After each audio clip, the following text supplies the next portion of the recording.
what are still some of the top misconceptions that you see floating around, especially in this day and age of social media, around the subject of protein?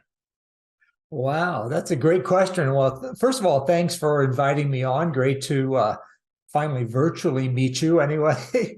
um, yeah, topics. Well, I think there's two or three that would come to mind.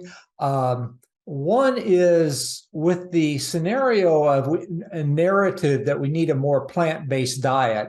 I think the issue of protein quality is becoming more and more important. If everybody eats, over 100 grams of protein per day, it's not that important. And most diets are a combination of animal and plant proteins. But as it becomes more and more a narrative, we need a more plant-based diet. The literature, the science tells us that most people will decrease their protein intake, their quantity, down to fairly close to the minimum RDA. And when you do that, quality becomes more and more important. So I think that issue, we've got some papers out right at the moment being reviewed, and we're arguing that it's time to stop talking about protein as a requirement, actually, and start talking about essential amino acid requirements.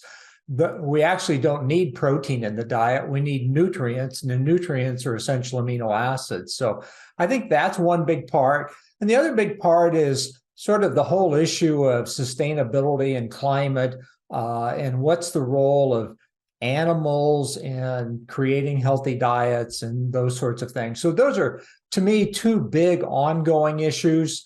There's other issues about mechanistic things like how do you really structure mTOR? How do you structure meals and things like that? So those are three areas that I'm currently still working on and writing in, and have some thoughts that we'll hopefully put into the literature. Yeah. And before we get into your research and the work that you've done over the many years, let's take that first one that you've mentioned, which is this idea that, this narrative that's very popular and has been popular probably for the last couple decades, that we need to, as a global society, if you listen to, the elites of Davos and other individuals that are out there, we need to start moving the entire world towards a more plant-based diet. So help us understand because nobody watches this space closer than you.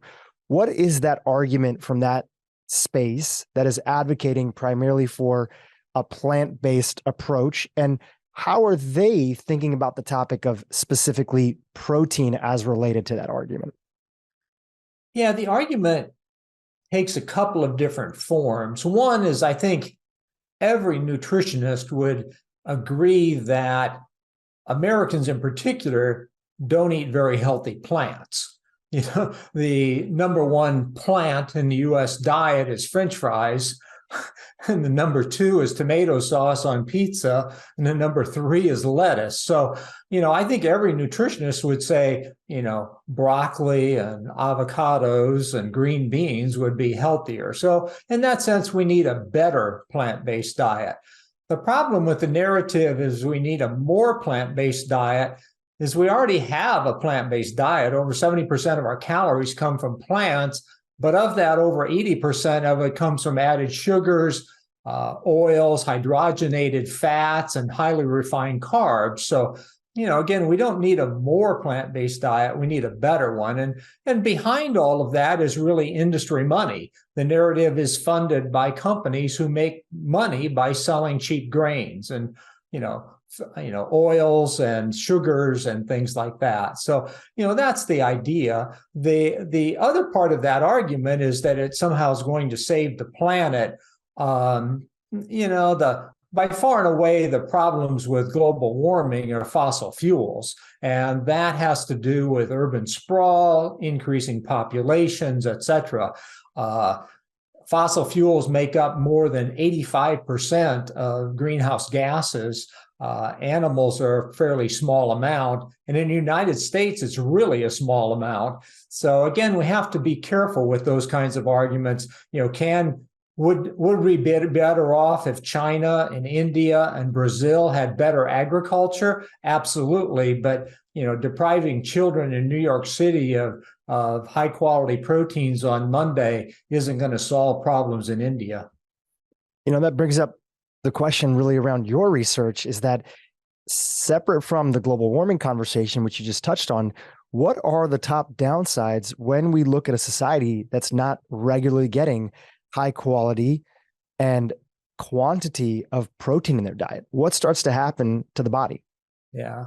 So right now in the United States, somewhere around 60% of our protein comes from animal sources, whether it's, and fish is in that category. So fish and eggs and milk and meats, and the meats could be cattle or pork or chicken, whatever forms, about 60%, and about 40% from plants. And that's almost exclusively grains. The 80% of the plant-based protein in the world, and also in the United States, comes from wheat. Wheat is deficient in lysine, tryptophan, threonine, leucine. And so all of a sudden, if you make a shift and just simply eat more wheat, we're going to be deficient in multiple amino acids. And that will relate to long-term body composition, but it also relates to everything from metabolic signaling to the way we burn fats, to the way our brain functions with tryptophan and serotonin. So it relates to all sorts of things. So if we push it down to very low protein intakes with an imbalance in essential amino acids, we're going to get into metabolic problems. And that doesn't show up too often in our 20s, but it will definitely show up in our 60s and 70s. And let's talk about that in the 60s and 70s. What do you see? We had on a devotee / mentee of yours, Dr. Gabrielle Lyon, and she unpacked this in a previous episode, but remind us again what we're seeing with the connection of protein, muscle synthesis, longevity, and that whole conversation. Give us a review, because I don't think still people understand how important protein is to muscle and how important muscle is to longevity. Yeah. So, it's important to understand right up front that the body regulates protein, how we make proteins, protein synthesis in different tissues in different ways. In our organs, we make proteins in the middle of the night when we're not eating. We have to, or we'll die. If the liver doesn't continue doing its thing, at 3 a.m, you die. Muscle only makes protein after meals. And what we found out in the last 20 years, and not necessarily my research, but others, is that as we get older, the efficiency of how we use protein goes down. So where a 15-gram meal of protein may have a fairly reasonable effect on muscle protein synthesis in a 25-year-old, it'll have almost no effect on a 65-year-old. But what people at Galveston, Bob Wolf, and Doug Patton Jones and others have found is that if we double the protein, if we increase the protein quantity and quality up into the 30s or even 40s, the older individual can respond just like the younger individual. And what we know is with the aging curve, there tends to be a decreasing amount of muscle mass. We lose mobility, we lose metabolic regulation, and Dr. Gabrielle Lyon and I talk about this all the time. We lose those metabolic functions, and so it's very important that we do things to try and protect muscle as we age. Resistance exercise in general is probably the number one issue, but the number one is keeping your protein correct, keeping it high and keeping it high quality. So those two things are really important to the aging process to help us maintain body composition, functional mobility, our ability to metabolize carbohydrates and lipids, just everything about how the body runs. Gabrielle and I always talk about, muscle-centric health. Basically, if your muscles are healthy, you've got a pretty good chance of a good, long life, healthy life. We've done a lot of episodes on the topic of metabolic health, and in particular, the importance of being insulin sensitive and what happens to people when they become insulin resistant. And a lot of individuals who listen to our podcast know that there's a big conversation around making sure, in the context, of course, of overall calories, that we're very mindful about the total carbohydrate load that we put on our body, especially processed sugars, refined flours. the next leap of that to your work is that, well, muscle is a big part of that. Can you connect the dots there? You talked about a big picture, but I just really want to make sure that that connection is known in the context of today's conversation. Yeah. So, how much carbohydrates do we use, or do we need, and how do we use them? We know that the body needs approximately 70 to 80 grams of glucose, blood sugar per day to run the brain, red blood cells, kidney. There are tissues that are absolute users of blood glucose, of sugar. The dietary guidelines people have put a safety margin on that. So we have an RDA of 130 grams per day. The average American is eating a little over 300 grams. So we're eating 3 times that. And so then the question is, where does it go? I mentioned the obligatory tissues, the brain and the red blood cells, but then beyond that, what else can use it? Really, muscle or adipose tissue. We can either burn it with exercise or we can store it as fat. And so the question is, how do we balance those things? We've worked a lot on thinking about that and trying to figure out the amounts. We basically came up with the numbers, and I could go through how we did it, but basically glycogen storage, gluconeogenesis, muscle use, et cetera, et cetera.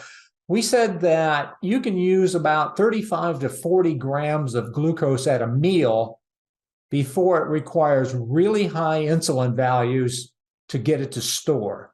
And when you start doing that, you shut down muscle's ability to burn fat. That begins to disrupt your blood lipids, and it also triggers the adipose tissue and liver to start making fats out of it. So a lot of people will argue that, well, you get fat and that creates insulin resistance, that you have too many fatty acids around and that inhibits insulin and glucose use, but it's actually the other way around. Insulin actually creates insulin resistance. The higher the insulin gets after your meal, the more insensitive your body gets, because glucose is actually quite toxic. It actually has its own disease. It's called diabetes. If you have too much blood sugar and it lasts too long, you damage basically every organ in the body, diabetes.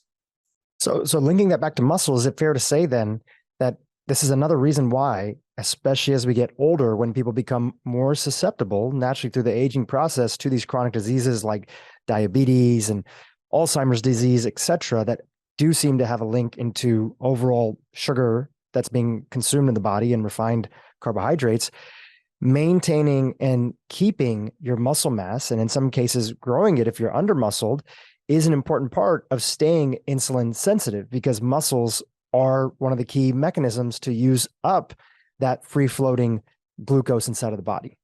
Exactly. And my long-winded explanation, muscle is really your only flexible user of glucose. The other things are all set, and that gives you a number of around 100 grams per day. As I said, people are eating 300. That means to use that with muscle, that means every individual needs to have 3 hours of intense exercise every day to use that much carbohydrate. If you don't have it, it has to get stored. And, where can you store it? People say, well, you store it in glycogen. But if you're already carbohydrate full, those stores are already full. The only thing left to do is make it into fat. This is a topic that I'm personally very attached to talking about on the podcast, because I come from a South Asian background. I'm Indian, and a lot of Indians in North America, and also Indians now in India who are adopting the Western diet and all the principles that come along with it.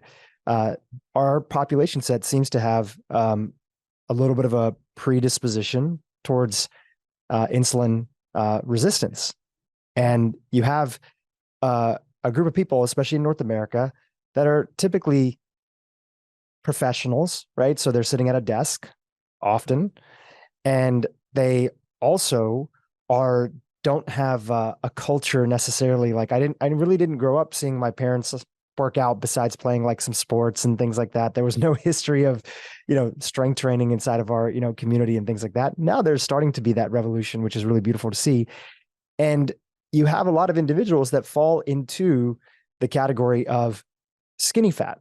On the outside, they look like they are kind of a normal body weight, but then they typically have a lot of abdomen fat, that adipose tissue that's there. And many of them are suffering from, diabetes, and many of them end up with increased risk of cardiovascular disease. In fact, Stanford University has a whole department that's dedicated to just looking at heart attack risk for the South Asian population, because out of any ethnic minority here in the United States, they have the highest risk of cardiovascular disease. But their lifestyle seems to be highly promoting all the things that we know that don't work. Especially growing up, I was vegetarian. So you're tending to undereat on protein, which we'll talk about here in a second. You're sitting a lot. You're getting a lot of your calories from carbohydrates. It's like, if we want to induce cardiovascular risk, if we want to induce diabetes, that sounds like a perfect recipe to be able to do so. Yeah, I mean, you mentioned home country, India. I mean, India is one of the fastest populations, in terms of growing the epidemic of diabetes, and it's exactly the term you described as skinny fat. They don't look overweight as many Americans, do, and I think it's a good example that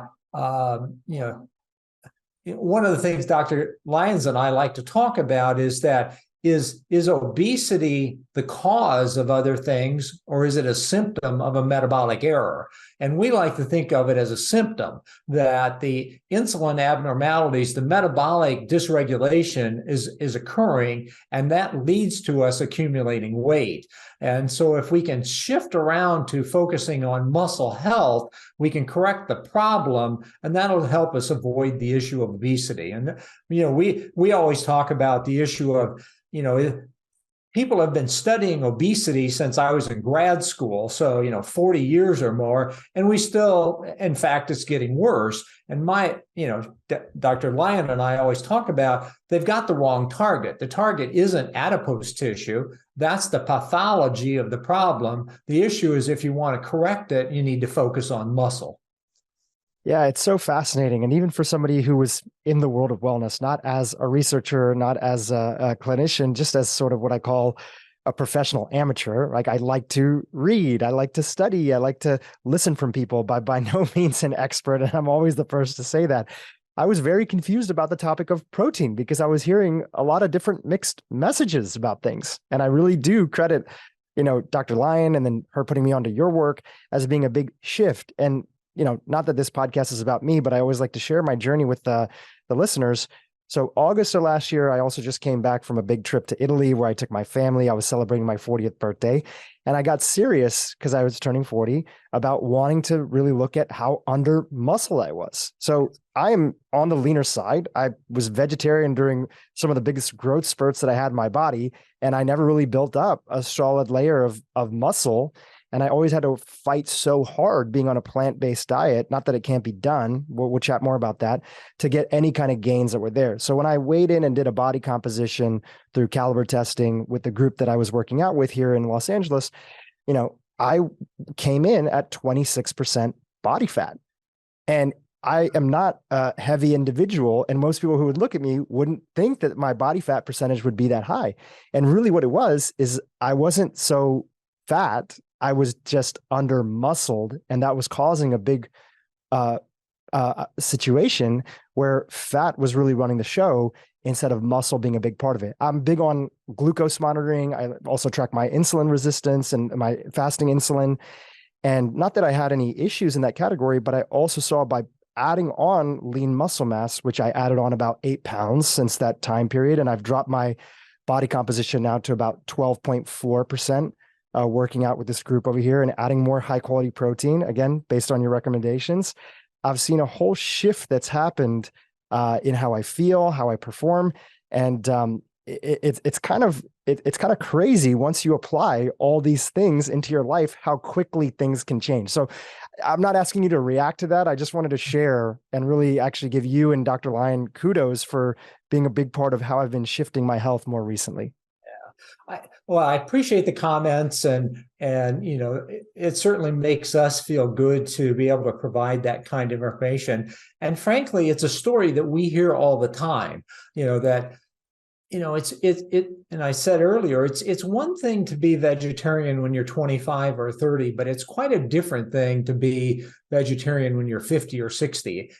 One of the things we know is that, as I mentioned earlier, your efficiency of protein use goes down, but your calorie needs go down a lot too. So probably by 30% from your 20s to your 60s or 70s.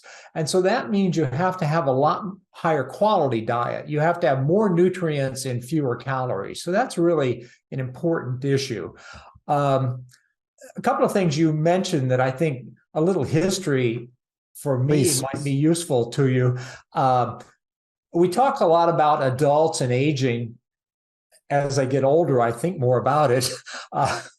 The issue for me first started back when I was early in my career, and I did some work in Northern Africa, and we were looking at malnutrition. And so, getting back to your story, one of the things we discovered is that if children on very poor quality protein diets, and I won't use the word vegetarian, but low protein, poor quality diets, don't develop muscle mass. And we looked at that in animals and also in children.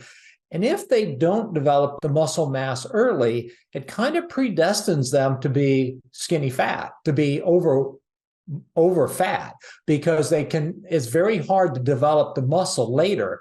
We know that there are kind of periods of time where muscle cell development is much more rapid. And if you don't do that, the number of cells you have will tend to be lower. You can make the cells larger, hypertrophy, but the hyperplastic growth tends to be limited. So that's a real risk. And people, I worry about the movement toward plant-based diets as mothers think they're doing a good thing and they're pushing their children toward plant-based diets. If they in fact stunt their growth during those early periods, those children are going to pay for that in their 50s and 60s. And so I really worry about, we don't have the right information. Mothers aren't getting the right perspective on this. And things that they will do in their own personal diet, they probably shouldn't apply to their 1-year-old or their 2-year-old or their 5-year-old. And so I really worry about those kinds of messages right now. Yeah, it's so true. And on the flip side, again, there's so much to pack about your work, but just while we're on this discussion topic, when I was, eating a vegetarian and later a vegan diet, and you would see these anecdotal stories of people who were really great at building, like vegan bodybuilders, right? And it always gave you hope that if you just did it right. And of course, strength training is a huge part of the equation. We're going to chat about that in a second. But one of the thoughts that I had is just from my observations, when I would see individuals who started vegan or vegetarian from a young age and then continued that all the way into, like, let's say their mid-20s and, adulthood, I noticed a significant difference between those individuals versus, let's say, somebody who grew up eating meat and probably getting higher quality protein in their diet and then choosing at, their mid-20s or 30s now to go vegan. It almost seemed like it was easier for them to maintain the muscle that they had already built up versus, somebody who was vegetarian and vegan getting gains and looking like they were like a professional athlete. Is that something that you've seen? Absolutely. Yeah, absolutely. I mean, in life, between like 20 and 40, we sort of have this honeymoon period of life where you can kind of abuse your body in lots of different ways and you're still fairly healthy.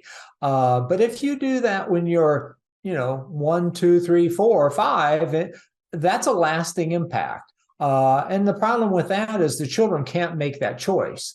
It's imposed upon them either because of socioeconomic, environmental issues or family concerns, religious issues. And then it catches up with us again at the other end of life when we get into our 60s, 70s, and 80s. That it catches up. So, and a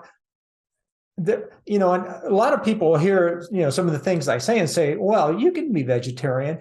You can, but it always requires more knowledge. You have to understand proteins. You have to understand how to make complementary proteins. And you have to have the resources to do that. And you're going to have more total protein and more total calories to pull it off. So, it's not that it can't be done, but the average American doesn't have the food knowledge or skills to do that. If you go out and survey the average American doesn't even know where carbohydrates come from. So it's a big step to go from what's wrong with the American diet to, okay, let's make everyone vegetarian and that'll solve it all. That's not the solution.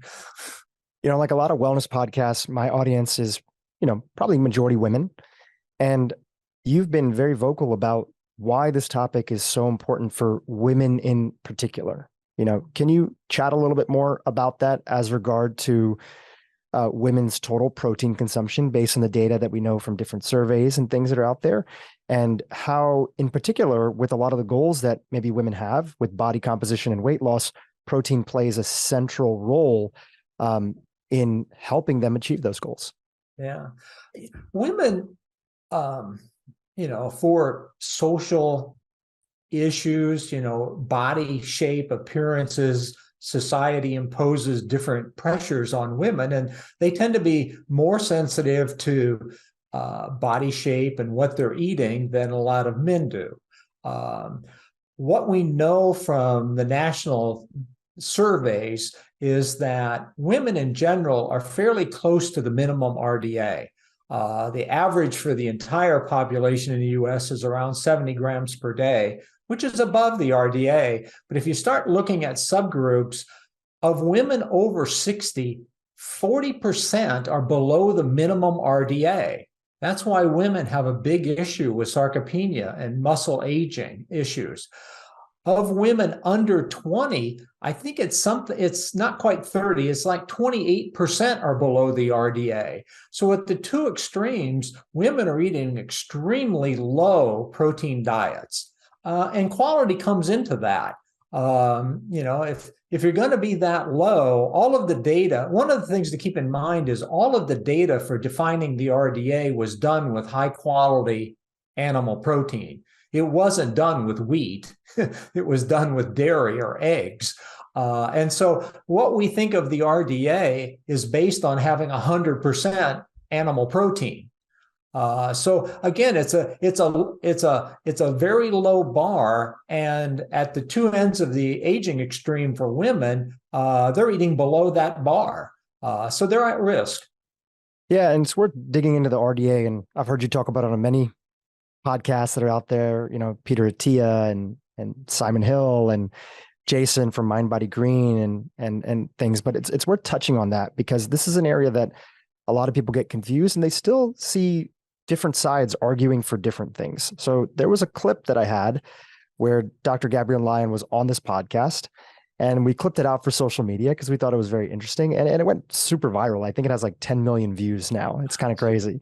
And she was talking about, the RDA and a little bit of the history on the RDA. And I'll let you explain it a little bit. But then in the comments, one of the prominent comments that was there was a gentleman, I'm forgetting his name, but I believe he's been on Joe Rogan before. He's a vegetarian athlete and MMA fighter. I'm forgetting his name again. And then he came in and said, no, the RDA is like exactly where we should be around. And so people are confused. So give us a little bit of a history of the RDA and how we came to some of those numbers. Back in around 1900, even before we knew all of the amino acids, animal scientists had to figure out how to feed animals to get them to grow. And so they developed various ways of, well, if we fed this, we can measure growth, or we fed this, we can measure nitrogen accumulation. Those were techniques we had back then. And so protein has traditionally been measured by nitrogen accumulation. That works pretty well in kids or young animals because they're growing, they're actually accumulating. But if you're talking about a 45-year-old adult who's in maintenance, basically they're not accumulating any new protein, they're replacing proteins, but basically they're stable.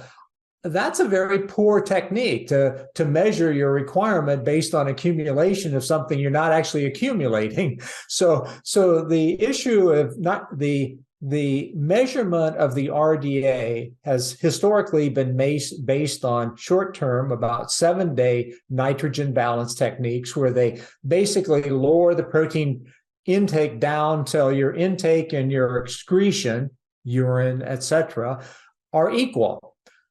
Everybody knows that grossly underestimates the actual protein requirement. Everybody does that. And the RDA is based on making that number and then putting a 2 standard deviation above it. And by definition, what that means is that 97% of the people shouldn't show any deficiency, but 3% will actually show frank deficiency at the RDA. That's the definition. Okay. That data was also all done with 20-year-old college students, 25-year-old college males. So the definition is healthy young males eating high quality protein. That's what the definition is. So 75% of Americans are overweight, so they're not healthy. They're not physically active. 50% aren't male. I mean, you kind of go on and on. The RDA is a very low bar at the end. 2002, the National Academy of Sciences, the Institute of Medicine said, well, that's not adequate. For every nutrient, we know there's a range of intake going from the RDA, which is the bare minimum, up to some upper limit. And so people have sort of been testing that for vitamin C and vitamin D and zinc and things like that. For protein, we don't have a really clear range, but we know it's near somewhere around 3 grams per kg, something above a gram per pound. And so we have a range from the minimum RDA of 0.36 grams per pound up to at least 1 gram per pound. Where you want to be in that can be a personal choice, but age, physical activity, type of diet all makes a difference in that choice. The worst case scenario would be a 70-year-old who chooses to be sedentary, who chooses to have a plant-based diet. And that's the worst possible set of circumstances because you have everything going against you. And about how much muscle loss is happening just as a byproduct of aging when we're not hitting those protein requirements?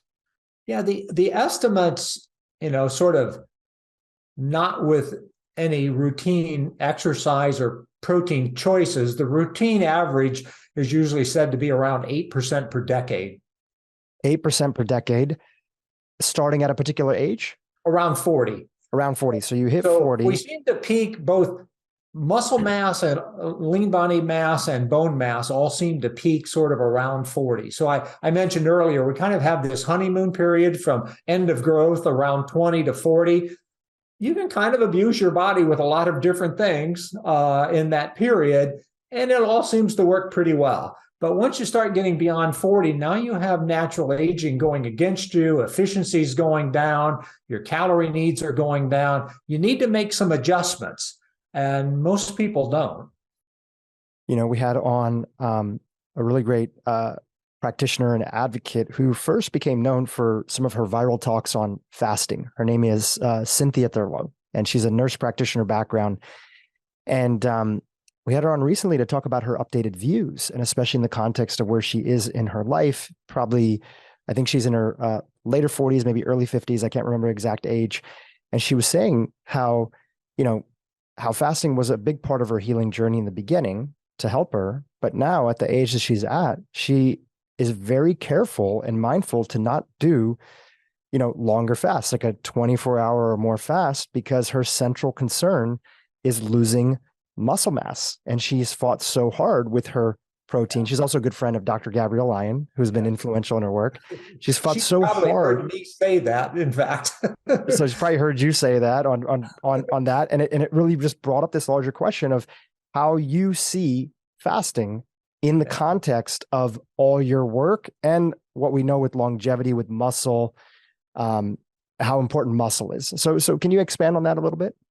Yeah. So I think you explained it pretty much the way I would think about it. During our between 20 and 40, that honeymoon period, people who do fasts, you'll lose weight, but generally you'll gain it back, and you'll gain it back you can gain the muscle back. Fasting when you're early in life, that's a permanent loss of muscle, a failure to develop muscle cells.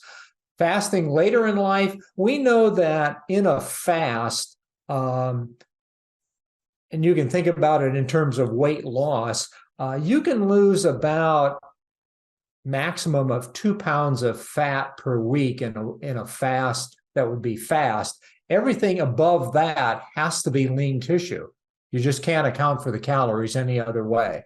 And so in a fast, that might last multiple days, 4, 5, 6 days or something, 50% of the weight loss will be lean tissue. And it may very well be mostly muscle tissue, certainly the further you get into it.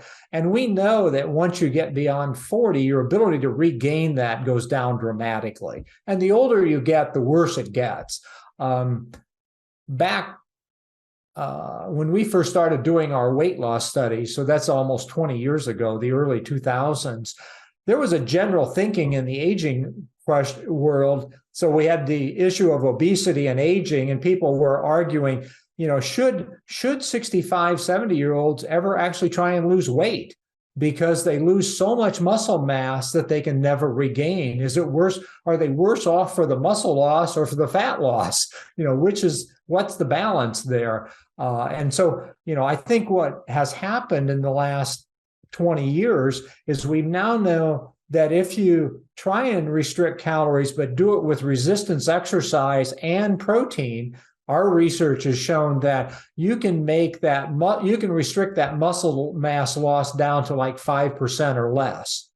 So you can make it almost exclusively fat loss. Where if you just go in and do a high carbohydrate diet, I'm going to restrict calories, I'm going to lose weight, no real exercise addition, somewhere around 35% or more will be muscle loss.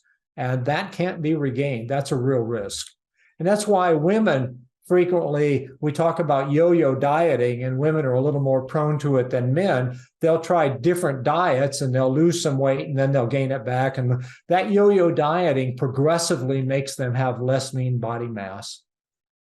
So especially if somebody's trying to lose weight and improve their body composition, and a lot of my audience probably is in that category of 40 above, we have to keep in mind, based on where you're coming from, if I'm hearing you correctly, is if you don't have strength training and appropriate levels of protein, we're going to get into what's, appropriate, you are going to be losing muscle, which again is going to come back to all these other things. It's going to make you more insulin resistant.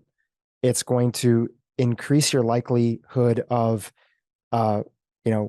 hip fracture and falls, things like that, because of lack of grip strength, right? We know the connection between longevity and grip strength, and all the other downstream effects that are there. That's what I'm hearing from you. Yeah, exactly.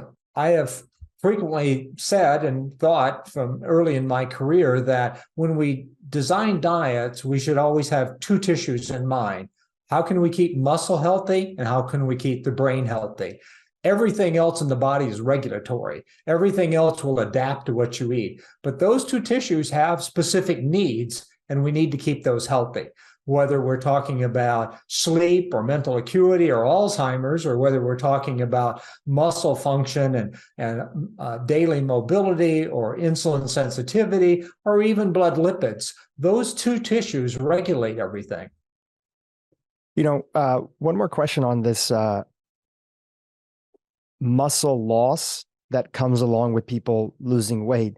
This seems to be one of the things that is also related to this hot topic today, which are these, drugs like Ozempic, right? People are losing weight, but it does seem that they're losing muscle mass as a part of this. Have you followed this at all? And do you have any comments on it? I have not. I feel like I've sort of superficially looked at that. So I have no real expertise, so I won't wade very far into it. But, all of these kinds of drugs, Ozempics or rapamycin for long-term longevity or so, all of these kinds of drugs really worry me. You're using a drug which will have multiple effects in the body most of which have never been studied for really long term, to basically mask a metabolic problem. I find it really objectionable. But again, I am not an expert in it, so I'll leave it at that. But philosophically, I'm enormously bothered as a biochemist by thinking about that. Let's go back to protein. Now, one of the other reasons that it became quite popular in the plant-based world to sort of deprioritize protein, and there are individuals that are out there that are now coming out that are plant-based saying, no, protein is actually very important. Yes, we do have to work harder. And they're coming from that angle and they're acknowledging that it is more difficult. And then they have their arguments as to still why they think it's worthwhile, right? But they're not deprioritizing protein. But talking about the world that plant-based world that I kind of grew up in that said, you don't really need protein. Look at a cow, look at a gorilla. I've told so many people in the past the same sort of story, not being an expert, like, yeah, look at a gorilla. How does it get its protein? How does it get so strong? Oh, actually, that's a great thing for you to expand on first before I continue forward.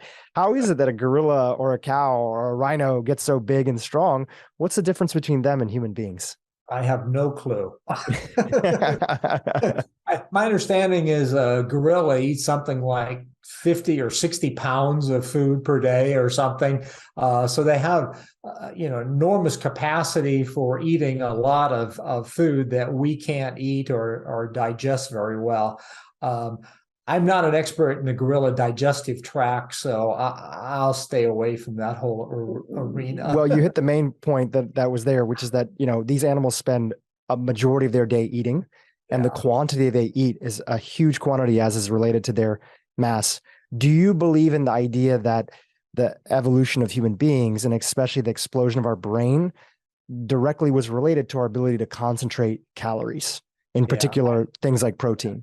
Yeah, I really do. I think nutrient density was a very important aspect of human development, that we could get so much of our diet in much more concentrated calorie forms. That's haunting us a little now that the food industry has learned to put very concentrated calories in highly palatable foods, ranging from donuts to chips. So it's sort of a blessing and also a curse now with modern food industries. But clearly, nutrient density is important to human existence and allowed us to evolve. And I mean, your comment earlier about, I think a lot of vegetarians are hearing the message about protein and understanding the issue about aging. And I will always say that, if a person's able to eat 120 grams of protein or more per day, they can probably be vegetarian. It's hard to eat that in natural foods. And so that probably means they're going to end up having some processed protein powders or things like that to make that work. But you can do it, but it requires some knowledge. I mean, I could put it together, but I've studied nutrition for 40 years. I know the average person on the street can't put that together. So, it's again, by all means, it can be done. I think we have to work carefully when we start putting it into public health recommendations. When we start saying we're going to make all nursing homes and all schools and all daycares and all hospitals subscribe to a plant-based diet, that's a real risk, because we have at-risk people in environments that may not be able to balance it. And so those are where, I don't really care if a 30-year-old female with a good knowledge of nutrition wants to be vegetarian. That's great. But I really worry if my mom in a nursing home is limited to a plant-based diet that causes her to lose lean body mass. That's a problem. One of the things, going back to what I was sharing about the plant-based world, is that often the prioritization of animal proteins as a whole kind of was usually the narrative about kind of protein, fat, saturated fat, cholesterol, like they were all kind of lumped in together, right? So if you're familiar enough with the argument, can you talk about some of the things that you've heard from that side that are associated with having, it was not only that protein is maybe not as important, but that too much protein would be doing damage to you, right? If you're familiar with those arguments, can you explain them to our listeners? And then we'll have your take on it. Yeah, I'm familiar with them in ways you might not actually know. So I was director of the American Egg Board research program when the U.S. dietary guidelines eliminated the cholesterol guideline. So I'm pretty intimately knowledgeable about it. I forget who last said it, but I think it's a little bit of the story of a whack-a-mole. There is this group of people out there who are anti-animal use. And so they first argued that, well, animals shouldn't be used because it's a welfare issue, and that didn't go very well. So then they latched on to the cholesterol issue because only animal foods have cholesterol. So that was good, and we got all these fake margarines and Crisco and Snackwell cookies and all kinds of nonsense in the market from the food industry. The food industry loved it because they could take cheap grains and sell them for high prices. And then it became just to pause you there, right? So what was that data based off of? Was there data when it came to that recommendation of that first association with cholesterol? So the cholesterol and saturated fats came out of epidemiology. My understanding is the cholesterol argument initially primarily came out of the Framingham study. So they followed the Framingham population, city in New England, and basically they looked at factors that related to heart disease. It was an issue of heart disease became a big issue in the 60s, 70s, and so they were looking at populations, and they realized smoking was a big issue, and stress, and some lack of exercise, and family history, and somewhere down the line they came to the issue that there seemed to be an association with cholesterol, and so basically we began to get it, and around the same time there was Ansel Keys who was pushing the saturated fat. And so they sort of came together, the anti-animal saturated fat cholesterol issue. And so those were out there. Turned out later, and really looking at the Framingham study, that of the people who actually had heart attacks, myocardial infarctions, that only 48% actually had high cholesterol. And what we've now done after, sort of run that out a little bit further into the 1980s, we got our first dietary guidelines, we got the food guide pyramid. The president of the American Heart Association came out and said, well, if we just lower our cholesterol intake, it was around 700 milligrams per day down to less than 300, we would eradicate heart disease by the year 2000. Americans actually did that. They dropped their egg intake, their milk intake, their beef intake by over almost 35% in all three categories. They increased their grain, their plant-based intake by 40%. And what we got was no change in heart disease and epidemics of obesity and diabetes. Basically, in the early 2000s, the entire world realized that dietary cholesterol has no relationship to blood cholesterol, but it took until 2015 for the US dietary guidelines to eliminate it. So basically, we had a fake narrative based on very poor epidemiology that stuck with us for 30 years and totally disrupted the American dietary guidelines. 2010, the US dropped the food guide pyramid, which recommended eating lots of grains and eliminating eggs and dairy and meats. And we went to My Plate, which is front and center as protein. You need to get your protein, your vegetables, your dairy, and your carbohydrates. So we've had a major change as people realize that the narrative based on the epidemiology was wrong, and we actually proved that cholesterol in the diet has nothing to do with cholesterol in the blood. Some people would say that, at least that I've heard, and please, you know a lot more about this, so feel free to tease it out. That okay, even if we're reducing some of those sources, the milk, the beef, egg, and so that cholesterol is being impacted, that our levels of saturated fat are still quite high. Number one, is that accurate?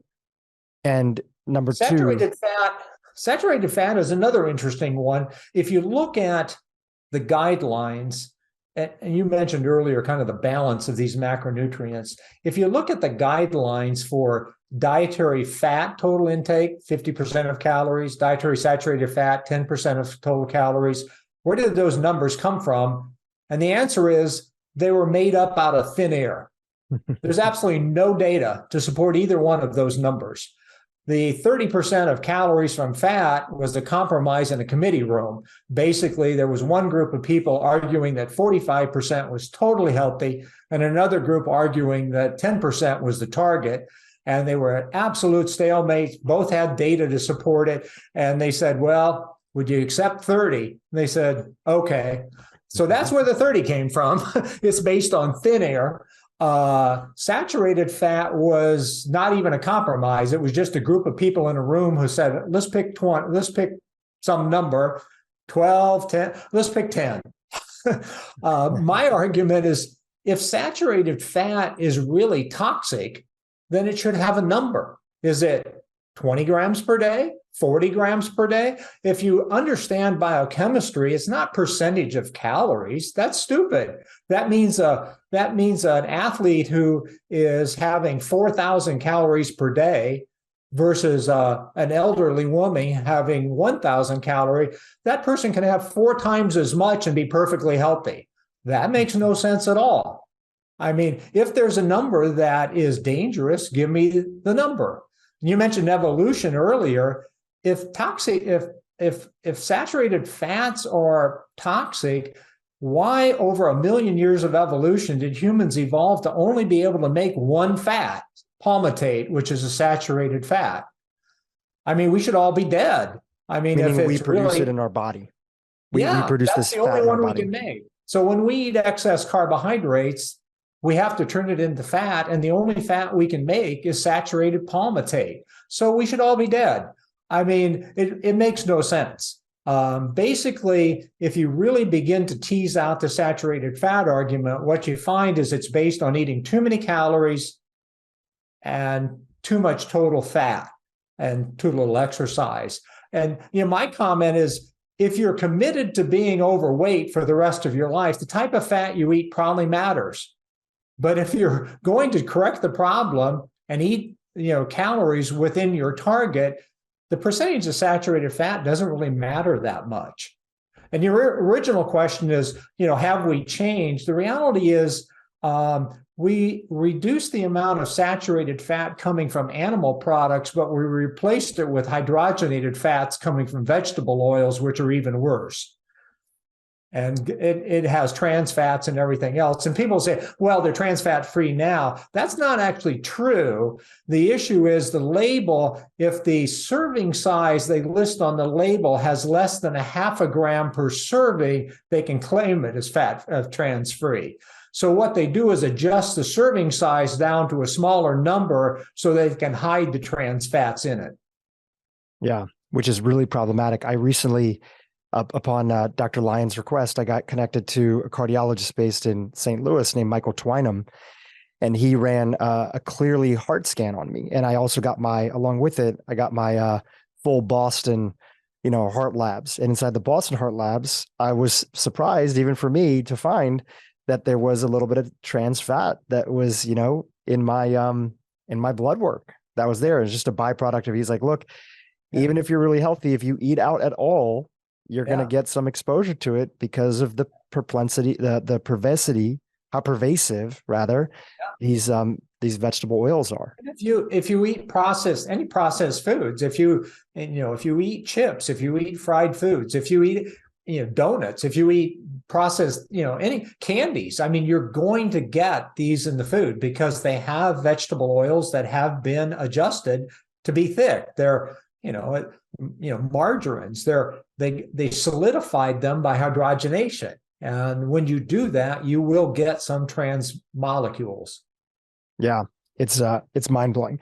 So let's come back to protein because, in your research that you and your team have done over the decades, I want to start off with what was the first research paper that your team put together where you really highlighted and showcased the role of protein and how it's become part of this narrative and advocacy work that you're doing to really spread the message of how important it is. What was that flagship study or that beginning study that really helped you understand the role of protein?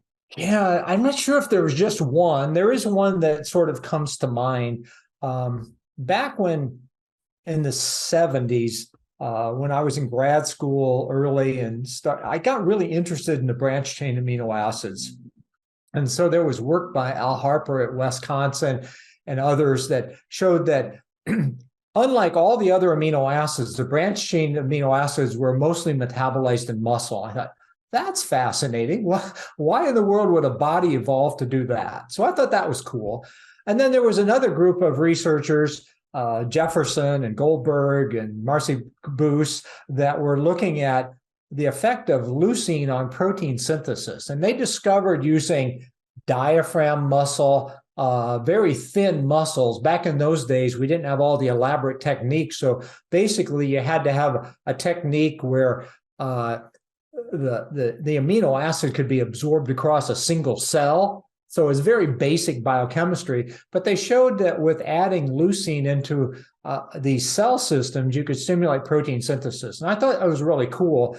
The early 80s at Illinois, we ran really the first real muscle study. And what we took was muscles from a rodent, from a rat, and we did in different ways of different levels of fasting. So we would take the muscle out, and as soon as you do that, the muscle becomes catabolic. Immediately take it out of the animal, it becomes catabolic. And what we showed is if we put leucine back into the solution, it would reverse it. That's cool. And then we started looking at different lengths of starvation. We would starve the animal for 24 hours or 36 or 40. And we found that the farther we starved them and took them up, the less the effect leucine had. So what that told us was that leucine is a signal to recover from a short-term catabolic effect. And that's something people don't really get about what leucine does. So if you're hospitalized and you've been in the hospital because of an accident and you've lost muscle mass and whatever, and you've been in it for 10 days, starting to take leucine is not really going to help because you're not regulating at that immediate step. So what we realized was that we needed to regulate right after an acute effect. So right after an overnight fast, right after an acute exercise. And so we did those studies and sort of realized that this regulation, you can regulate protein synthesis at the gene level, at transcription, or at translation. And what we realized that this regulation of leucine was at the translation level. It was a signaling molecule. And so later on then, a few years later with better techniques, what we showed is that using exhaustive exercise, an acute drop in muscle protein synthesis, we could get a full recovery of that within minutes, literally, by giving leucine. And so what we determined was that this was an irregulation at the initiation factor level, and that led to everything we know about mTOR and leucine and all of that regulation. So those two pieces, I think, were the big contribution we made, is we tied it to a moment-to-moment signal for recovery. And we tied in the mTOR initiation and all of that. Everybody was studying liver at that point and other initiation factors. And what we demonstrated was it was a factor known as EIF4. So if you extrapolate some of those findings that you guys have repeated multiple times, right? And or other people have repeated it too. Is that correct? Yeah. So, one of the things that in research that I always tell people is I see a new paper that comes out with some outlandish comment. And I say, when I see it in 2 or 3 more labs from papers from other labs, I'll believe it. And so one of the issues with the cholesterol story is the longer it was out there, the weaker the theory got. One of the things that happened with our theory with leucine and mTOR, the longer it's out there and studied by more groups, the stronger it got. So it's ironclad at this point. Yeah. What are the human implications of that and your recommendations of how people think about organizing their own diet, especially if they're trying to make sure they don't hit that 8% muscle loss after the age of 40 that happens every decade. So how do they think about leucine? How do they think about protein in their day? So back in right around 2000, when we made the discovery about the leucine, mTOR, initiation factors, the Galveston group, Bob Wolf, Doug Patton-Jones, and those guys were studying aging and protein synthesis. And as I mentioned earlier, what they discovered was a 25-year-old will respond to 15 grams of high-quality protein, but a 65-year-old won't respond at all. But a 65-year-old will respond to 32 grams of protein. And so they, along with our research, we started putting the two pieces together, and we realized that the real key to that efficiency was leucine. The average 20-year-old is not that sensitive to leucine, but the average 60-year-old is very sensitive to it. When you're growing, that regulation of mTOR and muscle protein synthesis is heavily driven by hormones, testosterone, estrogen, insulin-like growth factor, IGF-1, et cetera. But once you stop growing in your early 20s, now it begins to shift to diet quality. And by 40, and Doug Patton-Jones and I actually showed in your mid-30s, now the body is sensitive to the leucine signal. I commented, why did the body evolve to only metabolize branched-chain amino acids in muscle? I don't really know, but the theory I like is that A, it's primarily metabolized as a fatty acid, so muscle likes that, and B, the body evolved to recognize leucine as a signal that the dietary protein was good. Leucine is fairly prevalent in protein and across plant and animal proteins, more so in animal proteins. But if you had enough leucine showing up in the blood, it was an indication to the body that the meal had enough protein, and it could trigger muscle protein synthesis. So, that's kind of how we sort of put the pieces together. So we had these two pieces from the aging and our research that came together. And what we realized then is that as you get older, the meal distribution of protein became more and more important. So we went from the idea that protein is just a daily requirement, like B6 or zinc or something. If you get your amount in a one-a-day vitamin pill, that's cool. When you're young, that kind of works, but as you get older, now it becomes more meal specific.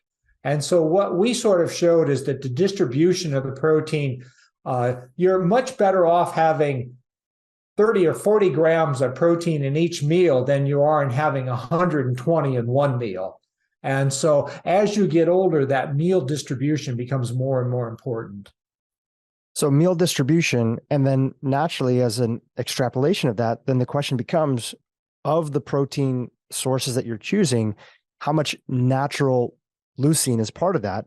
And then is there supplemental leucine that's required? Is that correct? Sure, you can think of it that way. So we know that to have a positive effect on muscle at a meal, the blood level of leucine needs to go from about 100 micromolar to 300 micromolar. And we know that the amount of leucine it takes is somewhere between 2.5 and 3.5 grams. That range, if it's pure leucine, if it's pure whey protein, something very rapidly digested, 2.5 probably works. If it's a more mixed meal and slower, 3 or 3.5. So that's where that range comes from. You've got to raise the blood level from 100 to 300 micromolar. And so that was sort of the issue. I'm sorry, I kind of lost a train of thought there on the question. Yeah, so I was saying that knowing how important leucine is to muscle synthesis, especially as we get older, then people are naturally asking the question of, is the protein that I'm eating have adequate amounts of leucine? And is there recommendations or requirements to take supplemental levels of leucine? You already talked about meal distribution. Yeah. So the question, absolutely leucine varies across food. So whey protein is one of the most common. Whey protein isolate is about 12% leucine. And so you can have a protein shake with about 23 grams of whey protein, and that will stimulate muscle protein synthesis fine.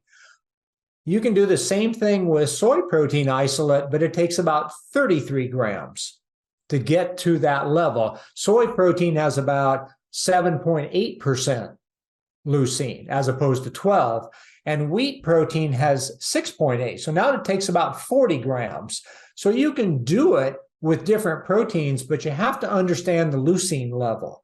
So, again, my early comment was, we need to move away from thinking about protein requirements and then realize we have amino acid requirements. We need 3.4 grams of lysine. We need 1 gram of methionine. We need 1.2 grams of tryptophan. We need 7.5, 8.5 grams of leucine. Those are the numbers we actually need. It's not a label of protein. That is totally misleading. And those numbers that you just shared, is that per meal or per day? Those are again, depends on what it is. For lysine, 3.4 is per day because lysine has a very slow metabolic pool. It doesn't turn over rapidly. The leucine number is around 2.5 to 3 grams per meal. Okay, so that adds up to 7.5 to 9 grams per day, but it's per meal. So each individual amino acid is a little different answer from a metabolic standpoint. So when you take that out to people thinking about hitting that total quantity of protein that they need, going back to some of your original numbers that you brought up in the beginning of the episode, if you could just reshare those, right? We talked about the dietary, the RDA requirements, which I think is 0.8 grams per kilogram. Exactly. It's 0.8 grams per kilogram. We already talked about how that was in the most ideal situation. And even then still, there'll be some people that, it's not the appropriate amount for, right? Right. So as we know, I shared earlier that range from the Institute of Medicine is from the RDA of about 0.8 grams per kg up to something around 3 grams per kg. That's the range. What the research of the last 20 years has shown is that for adults, certainly 40 years old and older, but probably 35 and older, we think that adults should be in the range of 1.2 to 1.8. So kind of in the middle of that range is more optimal. Higher the physical activity, maybe the higher in that range, lower, So we found in our research, I like to think about, 100 grams per day is sort of a magic number. And there are 260-pound athletes who would say, well, that's way too low. But, for women who in your audience, we found that in working with women in our weight loss clinics, and we worked with over 400, we found that number of around 100 was kind of a magic number. If they got below that, they lost most of the metabolic effects of having more protein, and we tried to keep them above it. So, that's kind of the range. I usually recommend for people, I think the most important change people can make is getting protein into the first meal of the day. And I always recommend between 30 and 50 grams at that first meal. I hesitate to call it breakfast because that implies a time of the day. But whenever you eat first, coming out of that overnight fast, whether it's 6 in the morning or 11, that first meal should be high protein. I also think there's a lot of data for the last meal. The middle meal, there's not much data on it. So we kind of assume it should be reasonable protein, but we don't really know that. So when we did our weight loss diets, we tried to get between 30 and 45 grams of protein, 30 and 50 grams of protein in each of the 3 meals. Yeah. When you use those numbers and some of the recommendations you've given, like my target amount for protein based on my level of activity with the trainer, the nutritionist, the team that I'm kind of working with, is I'm shooting for about 140 to 155 grams of protein a day based on where I'm at and my level of activity. And when you look at that, and based on your recommendations earlier, you realize that it takes a good, it can take 3 to 4 meals, right? Yeah, to exactly. hit that I amount. would guess, just, I don't know your body weight, but I'm guess that you're in the 1.8 grams per kg range. Yeah. Exactly. I'm not that high. I'm a protein expert. I'm not that high. I probably shoot for 120. But again, I'm in my 70s, so my caloric needs keep going down. But yeah, I think that those are the numbers. I think we've mentioned exercise along the way. I think resistance exercise is the other issue. People ask me, well, resistance exercise and protein, protein will not make your muscles bigger, but if you don't have enough, it'll make them smaller. So resistance exercise, 75% of the effect, and protein 25% of the effect. I mean, to sort of put them in perspective, I like to get people in that range of 1.2 to 1.8. I know Dr. Lyons will go higher. She'll be in more of the range of 2.2 grams per kg. I think that's okay. I don't see a problem with it, but that's more than most people want to eat. And probably the audience that she's talking to is also a group of, again, men and women, but primarily women who are dealing with a situation where they have maybe a few years in their sort of, not their prime from any sort of fertility standpoint, but even me being in that same category of like me hitting 40 and knowing that like, okay, 41, 42, 45, 50 years old, it's going to be harder and harder for me to put on muscle. So you might want to go to town right now and put on that muscle so you don't have such a hard time putting it on later on. And she deals with a lot of high performance athletes and people of that category too. So from a research standpoint, from a pure muscle effect, there really isn't any data that going above 1.8 grams per kg benefits. The question you then start asking is, okay, if I'm going to have 2,500 calories per day, would I be better eating calories and carbs or more protein? So that's a different question, insulin resistance and things like that. But in terms of purely muscle mass effect, there isn't really any data to suggest numbers above 1.8 grams per kg is better. And so for you right now, you mentioned your age, you said 70. And for you right now, you mentioned your protein requirements because you're talking about the importance of strength training as well too. Is that something that you incorporate in your routine? I know you're a tennis player, right? Yeah. Is there strength training that you're hitting? Is there a total amount that you're looking for as your minimum viable dose for your week as it's related to muscle and its role in longevity? So I'm pretty careful about exercising most every day. I actually go to the gym to play tennis 3 times a week. And every time I go to the gym, I also do resistance training. So I'll do 40 minutes, 45 minutes of resistance training before and after playing tennis. So I do resistance training every day. I used to do a lot of running. The knees don't like that as much. So I do a lot more biking and elliptical kinds of things than I used to for aerobic. But yeah, I lift at least 3 days a week. Is there any research that's out there or stuff that you've come across or even within yourself of if you're hitting that protein requirement and you're also getting in that strength training, what is your level of muscle loss that you're going through or somebody who's hitting that compared to people where you mentioned the losing about 8% per decade? Yeah. So sarcopenia is really a tough thing to study because you have to outlive your subjects. So if you're talking about something that's going to take you 20 years to study and controlled diet, that doesn't work. So our approach to studying that was to use weight loss.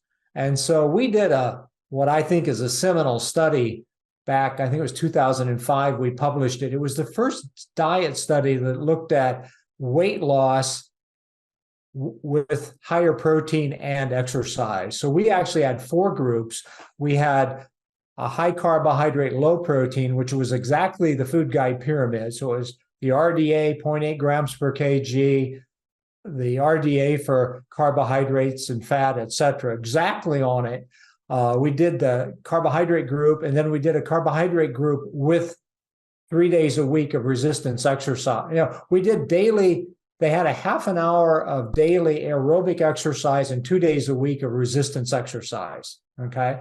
And then we did the same thing with a protein group where we now moved them up to 1.5 grams per kg protein, lowered the carbohydrate down to the RDA, 130 grams per day, and then the two groups.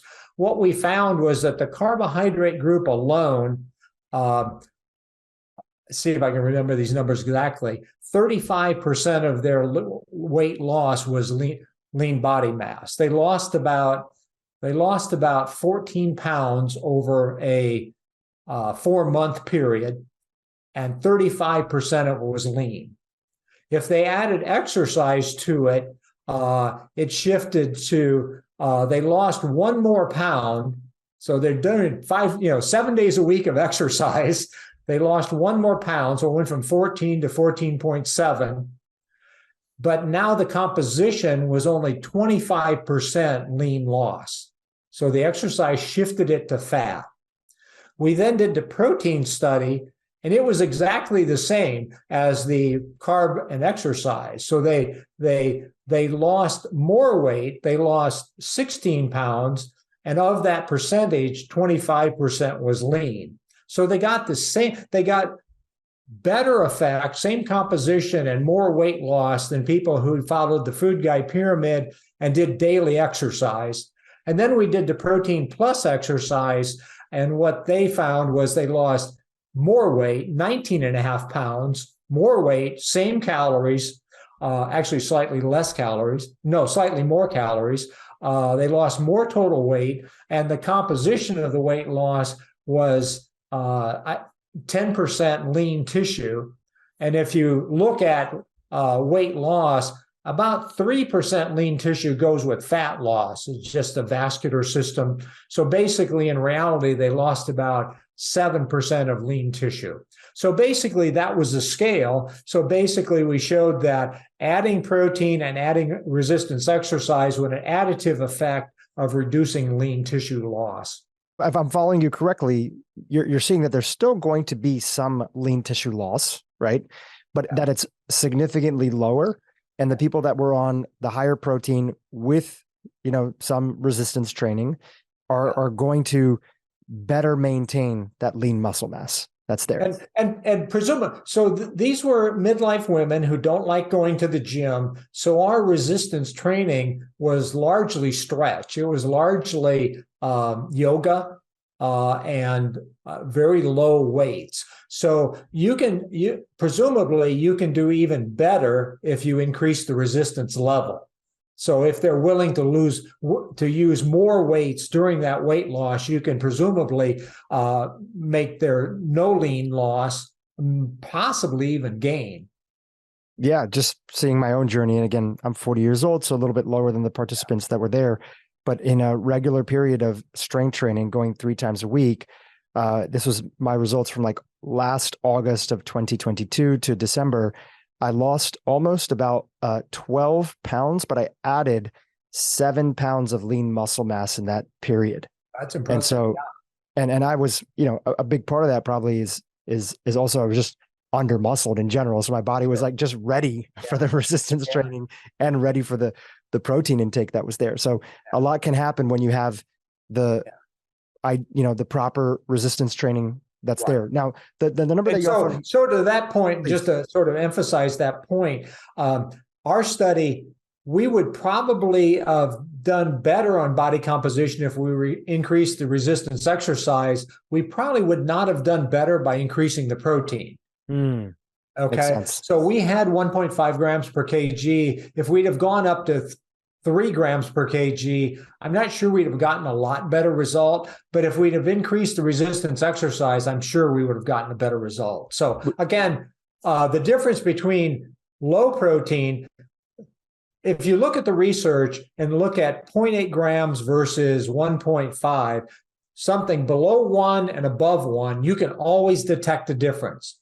Can you detect the difference between 1.5 and 2 or 3? Nobody's actually shown that.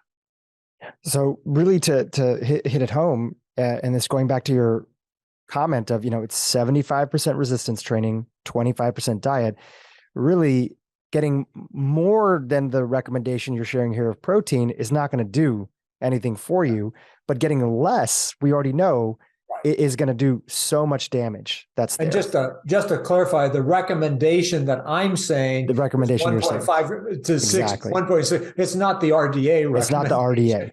Right. So the RDA recommendation for protein will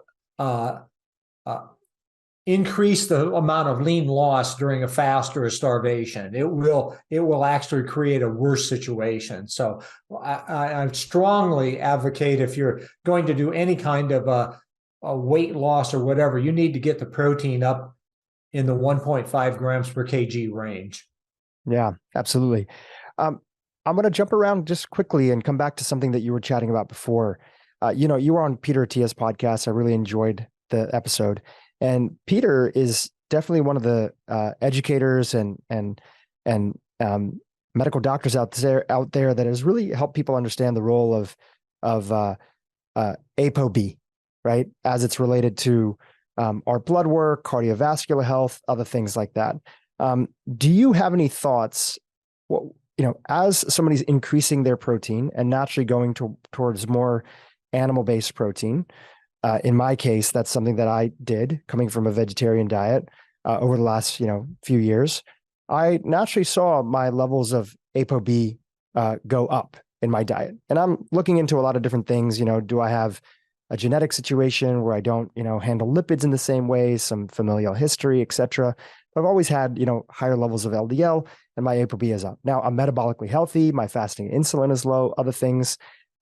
Any thoughts about how important that ApoB is and how focused we should be on it? I know it's not an area of your specific level of expertise, and you can say pass. So yeah. I'm happy to pass. Yeah, I really am not an expert in that. So I will, in essence, pass. In terms of acute heart conditions, triglycerides are actually more problematic than ApoBs. So, I'm very sensitive to triglycerides, and, I look at people, right away. In fact, we use triglycerides as a marker of diet compliance. So I look for values. Are they above 145 or below 145? If they're above 145, that's a very clear indication that they have too many carbohydrates in their diet. I've actually heard you say you have two markers that you look at, right? You look at two markers to see if people are having enough adequate protein. It's fasting glucose and triglycerides. Is that correct? Yeah, exactly. I mean, those two, if your fasting glucose is above 110 and your triglycerides are above 145, we know, that's metabolic syndrome. That's pre-diabetes. We know that a lower carbohydrate, higher protein diet will totally correct that within a couple of weeks. So that one we've focused on a lot. The LDL issue, total cholesterol issue, I think there's a lot of distortion out there as to what the numbers actually are. If you've got an LDL of 300 or 400, obviously that's an enormous risk. If you have a LDL of 140, is that a risk? Is your what size are your lipoproteins? Are they small, dense ones? Are they bigger ones? What's your HDL? I think it's a pretty complex issue. I find that with higher protein and animal protein, generally LDLs stay about the same, but HDLs tend to go up. And so that, should improve the pattern. So again, not my area of expertise. In people who are at risk, I think they have to be sensitive to that. If they're on medications for lipoproteins, I think they have to decide whether diet changes have a positive or negative effect. But in general, I think higher carbs are much more inflammatory and much more of a risk across the board. Let's talk a little bit, you've shared about it before, but I know my audience is going to be probably hearing you for the first time. They may have not heard you on some of the other episodes that are out there. So I think it's worth touching on. And you've talked about how if it wasn't for certain industry funding for you, your work wouldn't have been possible. So I'd love for you to share a little bit more about that. So there's a question about bias in research. And one of the things I always like to tell people is that when you wade into nutrition research, you have to realize that everybody's biased. I don't know of any researcher who goes out and say, I have a really crappy diet and I'm going to study it. I mean, everybody believes their diet is healthy. So they start with bias. One of the things that I found is that back in the 70s, 80s, when we were doing some of that early branched chain amino acid research, I would send in proposals to the National Institute of Health. And it's important for people to know that NIH studies diseases. They don't really study food. They're not really interested in food or nutrition. They didn't even have a nutrition group back in the 80s. They do have a director of nutrition now, but that's only been in the last 10 years. And so I would send in these research proposals about leucine, which everybody knows I was right. The history proves that my research was exactly right. And NIH would turn it down year after year saying, well, we really don't have any diseases related to protein, so we shouldn't spend any money on it. So I finally went to Kraft and to the National Dairy Council and to the American Beef Board and said, hey, I think protein, high quality protein is really going to be important for muscle health. Would you fund this? And they did. Okay, so my research got funded by industry, and people can evaluate it. Has it stood the test of time? Well, it did. Did the fact that I had funding from American Dairy Council, did that make it any less effective? No, the research is what it is. So, when I look at issues of bias, I look and say, okay, that's an interesting study. Has any other lab published it? Has somebody else who's not funded by X, Y, or Z published it? And then I start believing it. Until I see it published in two more unrelated labs, I consider it just an interesting fact. It's an interesting tidbit. So, I think people need to be aware of bias, but kidding yourself that anybody's not biased is just silly. I mean, everybody's biased in nutrition because we all eat in a certain way. And so you can have, somebody from Harvard who says they've never had industry funding, but they're still biased. They eat every day. Well, one of the nuances that I've also heard you say, and correct me if I'm wrong, is that there are times where industry may have veto power over a study going out, like if it's a company, right? Like a big food company. But there's other research, not to say that research funding, is problematic, but you're just helping people be aware of the behind the scenes. But if it's a board, like you were talking about the egg board, they generally are going to let you publish the research that's there, right? Is that accurate? Not only generally, they have no right to see it. So the point you're raising is critical for people to understand. There are two very different systems out there. There are what we call commodity boards, the egg board, the beef board, the dairy council, the almond board, etc. These are all under the jurisdiction of the USDA. And everything that comes out of those is screened by the USDA. So when the USDA when the American Egg Board does research funding, we will go out and we'll get proposals and we'll fund it. But once we fund it, we can have nothing to do with that. And the researcher can do whatever they want. They eventually will give us a report, but they don't have to share the manuscript with us. They don't have to share the data with us until it's all done. So we had and I say this as because I was director of the research for the American Egg Board for 4 years. So I ran the program. We had no role of it. On the other hand, if Coca-Cola or Kellogg's or somebody like that or Nestle's funds a project, they actually have veto power over it. They can say, we don't like this data and therefore we own it. You can't publish it. And so I don't know to what extent that happens, but that's how the contracts are written. And some universities will prevent individuals from taking that kind of money. The University of Illinois would basically say, well, you can't write a contract that prevents publication, but others won't. And so it's a mixed bag. One of the things to recognize in the public arena is that everything that the American Egg Board says is screened by the USDA. So they can't come out and tell you that X margarine is crap because it has trans fats in it. They can only say that, well, our product is natural. Where if Frito-Lay's wants to go out and say something, or Kellogg's is a better example, as long as they don't put on the cereal box, well, we're going to cure cancer, they can say anything they want.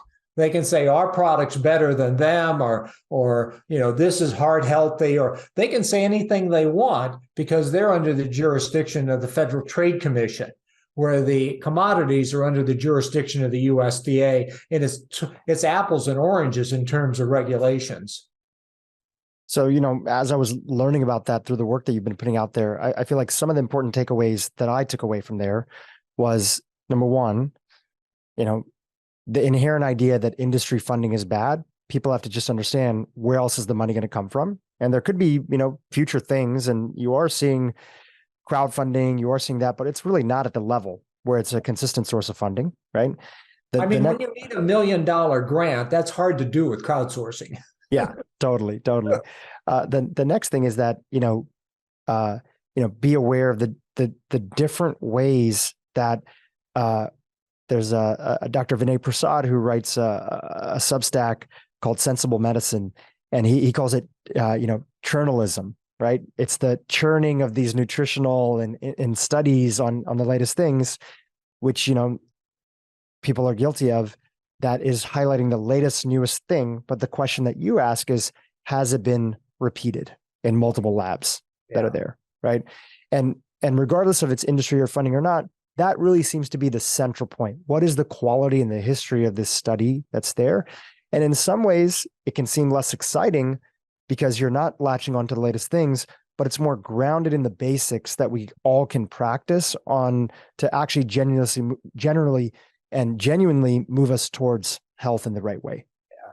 When I teach my students in my research lab, and whether it's Lane Norton or Gabrielle Lyons or Suzanne Devkota or Tracy Anthony, any of these top flight researchers, I tell them, I don't want you ever to read the abstract until you've read the data. Tell me whether the design of the study can give the results they're talking about. Show me the data, and then you can tell me what the abstract, we can evaluate whether the author's blowing smoke or actually knows what they're talking about.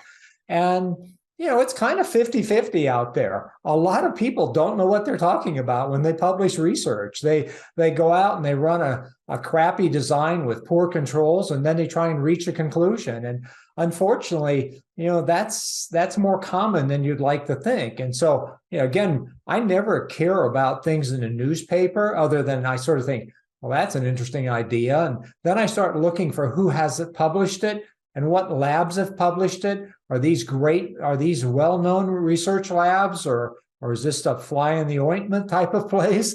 So I evaluate it, and, that's the only way. And unfortunately, the general public, tends to overreact to the headline.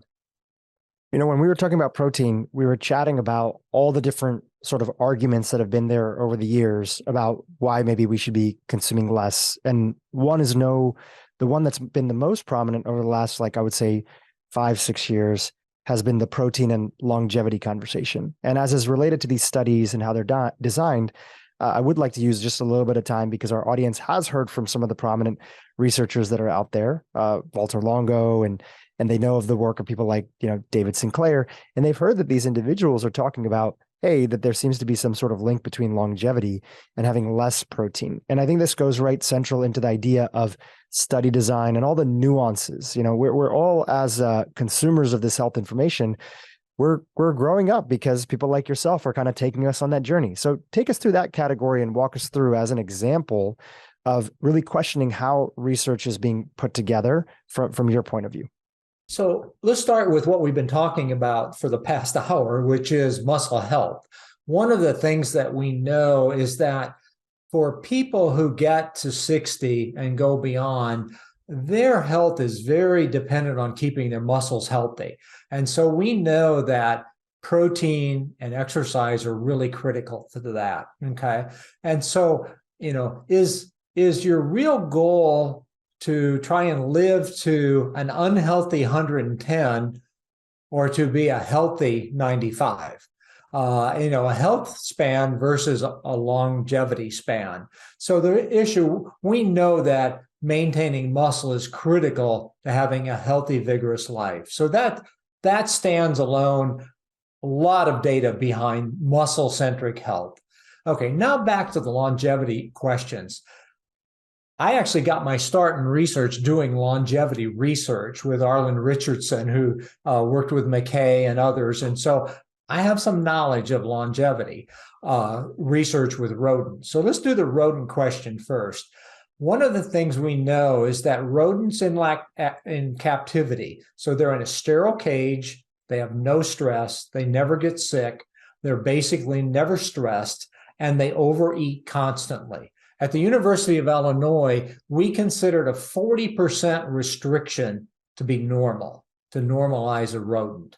Okay, so when we look at the rodent studies out there, what we're looking at is the control is what we call ad libitum fed. They can eat anytime they want. And we know that rodents in that environment eat 24 hours a day.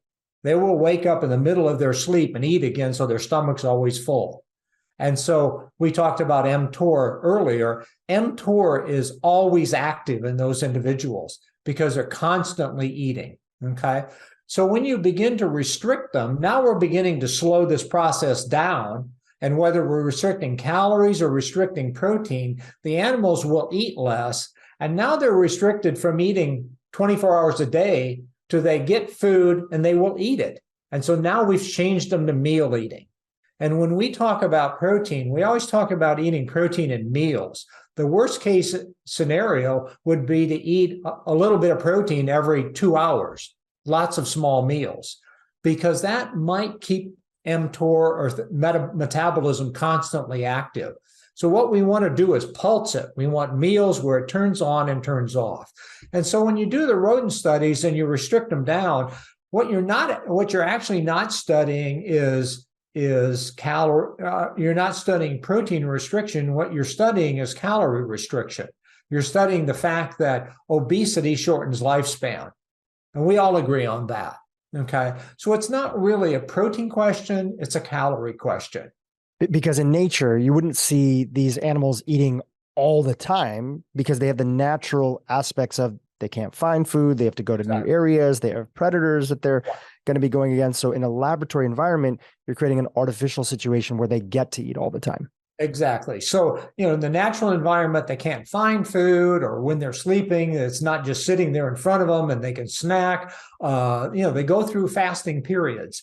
They don't overeat. We know that rodents throughout their life will continue gaining fat. And that's because they're overeating. Okay. So that's one. And I sort of discount the rodent data because of the way it's done. If they actually did meal feeding at equal calories for the whole lifespan, which would be a lot of work and nobody's going to do it. If you actually look at the research out of my lab, what you'll find is all of our studies were done with meal feeding. Nobody does that. That's one of the reasons our research is different than everyone else's, because we meal fed them. We train. People will say, well, I don't want to know what rodent studies look like. They're irrelevant. Well, they're only irrelevant if you do them wrong. If you make the animal eat the same way a human eats, they will react the same way. And who gave you that insight? How did that come that was something that your lab was going to do?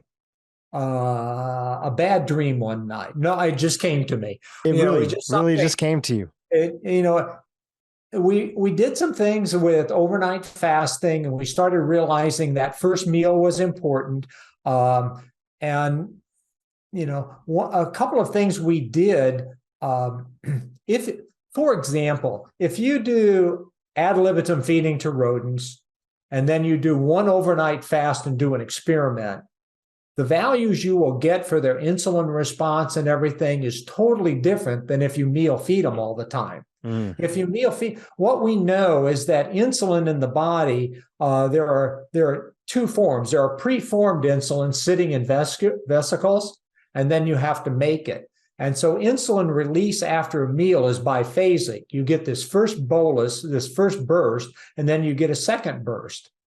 If you do ad libitum fed rats, what you get is a massive first bolus of insulin after an overnight fast. But if you meal feed them and train them to do that, it's very small. And so people have misinterpreted the insulin response in animals because of the wrong experimental design. And that's sort of what led us to it, is we had done some of those things and we realized, holy crap, the insulin response isn't what we're expecting. It's almost negligible with leucine or protein or whatever. And we realized it was because of the meal feeding patterns. And so that kind of led us to all of that thinking. But it sort of evolved. We just did a lot of meal-based things over the years and learned that when you do it right, you get different answers. That's an evolution in my research that most people don't realize. If you talk to Lane Norton or Tracy Anthony or some of the people who worked in they'll tell you that that's an enormous part of the research. Yeah, and how we got on that topic is, you were talking about some of the challenges around the idea that too much protein is connected to mTOR, and mTOR is associated with less longevity. Well, it's based on these mouse trials that the question is, again, is it done right? Now, are you looking at the right tissues? mTOR is in every tissue. So mTOR is regulated in the liver by insulin, in the muscle by leucine. So it's different. If you're looking at a tumor cell, it's related to insulin. It's not related to leucine. So when people summarize these things, we're trying to protect muscle, and they're talking about tumors. Apples and oranges. Apples and oranges. And then can you chatted about mouse data and some of the nuances that are there. That was really insightful. Can you talk about some of these observational studies that are there as well? The other data is the epidemiology, the observational studies. And so, those drive me crazy because they're such crappy studies. Basically, what you're trying to do, the origins of epidemiology is you have a red pill and a blue pill, and 10 years later, you ask what was the effect of it. And that's pretty straightforward. But in nutrition, you've got lifestyles. How do you weight smoking and stress and obesity and exercise and how much broccoli you eat with how much protein you eat? And so one of the problem with epidemiology is most of the studies will take one, what we call food frequency questionnaire. I would ask you yesterday, what did you eat? And you would tell me, how much protein, how much carbohydrate, how many French fries you had, whatever. And then 20 years from now, we'd say, did you get diabetes or did you have a heart attack? So basically that assumes that you eat the same thing for the next 20 years and that what you ate yesterday represents what you're going to eat for the next 20 years. We know both of those are false. So, the old story of computers, garbage in, garbage out, that's what epidemiology is. We're going with a hard endpoint, a death, mortality, diabetes, and yet we're starting with really lousy data, food data, from food frequency. And one of my problems with that is that protein is the only thing people remember. If I ask you, how many eggs did you eat yesterday? You'd give me the exact number. If I ask you how much milk you drank yesterday, you'd give me the exact number. We drink it by ounces. If I asked you how much beef you had, you buy it by the ounce. I had a 1/4 pounder. I had a 6-ounce steak. I had a 6-ounce fish fillet. But how many carbs were in the bag of potato chips? How many carbs were in the slice of bread? Was it 20 grams or was it 45? How big was the bagel? And so the problem with the data is that protein has reasonably statistical, it's a sort of a narrow statistic, and where the carbohydrates is all over the board. So when I see statistics that basically say, well, protein relates to the onset of something, I always tell myself, substitute calories and carbohydrates for the word protein, and you've got the right answer. If in the future, people were to look at replacements for these observational studies and these food questionnaires, right? These food surveys, do you imagine, and maybe we don't have the technology or we don't have the means to do it right now, but can you imagine a better way with humans that we could do this? Or is it just a difficult situation? It's difficult. It's difficult because we want long-term outcomes, but we can't study it long enough to get those. We can't control your diet for the next 20 years to get the real answer. So my solution to that, and contrary to what everyone else does, is there are three forms of data: epidemiology, human trials with controlled studies, random controlled trials, RCTs, and animal studies. When those three all agree, take it to the bank. When those don't agree, start questioning it. And people say, well, I don't like rodent studies and I want long-term outcomes. So the only thing they pay attention to in our dietary guidelines is epidemiology. That means you're going to be wrong because the data is the worst. People say, well, I don't like rodent studies. Well, everything that I did in my research, all of the discoveries we made were with rodents. If we couldn't have done that, we would still have our head in the sand about mTOR and leucine. Okay, so it's hard to say the rodent studies are relevant, but I know how to do rodent studies. I understand the mechanism. When the mechanism works, then I put it into practice with a human weight loss study. I got exactly the same data. Okay, now I can look out at some epidemiology and I can say, okay, if you really know how to do the epidemiology and you screen for smoking and all of the other factors, protein's a positive factor.